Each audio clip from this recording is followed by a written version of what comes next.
Lisa. Thank you. Good afternoon, and thank you to the members of Congress and staff and the organizers of this briefing for inviting families like mine to share our experiences. My name is Lisa Youngblood, and I am the mother of a Black student in Louisville Independent School District who experienced discriminatory discipline after trying to protect herself and her classmates. In January 2023, my daughter overheard another student say, "Don't come to school tomorrow."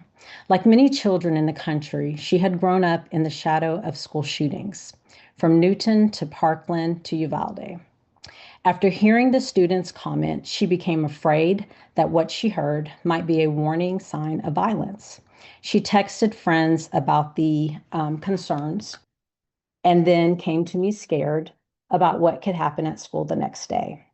Law enforcement later talked to the student, confirmed he made the statements, but also determined that there was no credible threat.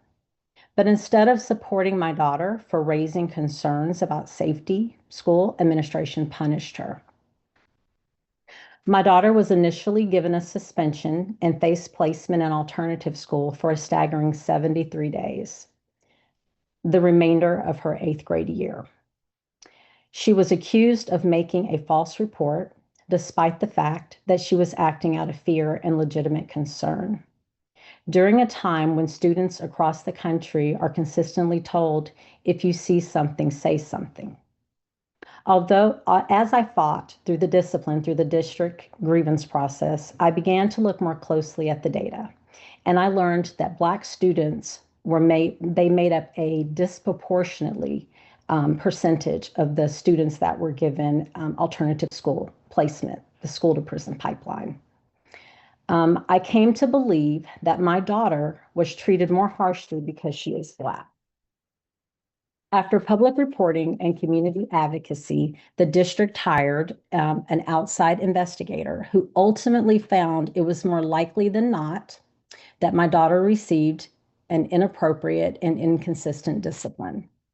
Because I believe what happened violated my daughter's civil rights, I filed a complaint with the U.S. Department of Education for Civil Rights, OCR, initially informed us that it would investigate whether Louisville ISD discriminated against students of color through harsher disciplinary practices and indicated that the matter would move through a rapid resolution process, and I consented, believing we were on a fast track to accountability and healing. But instead of swift action, our family has experienced delay after delay.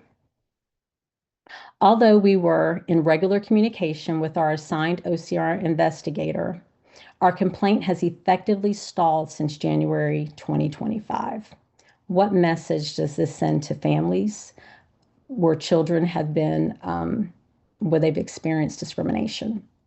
OCR exists because families cannot always rely on the state and local systems to protect children from discrimination. But when investigations sit unresolved for months or years, families lose faith in that justice will ever come. My daughter is still carrying the emotional impact of what happened.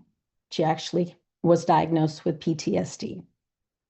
And our family has learned how exhausting and isolating it can be to pursue accountability.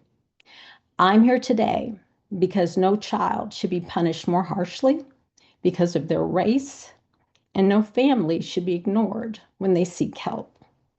I urge Congress to protect, strengthen the Office of Civil Rights, increase the capacity to investigate complaints properly, thoroughly, and ensure that students facing racial discrimination are not left waiting indefinitely for justice. Thank you.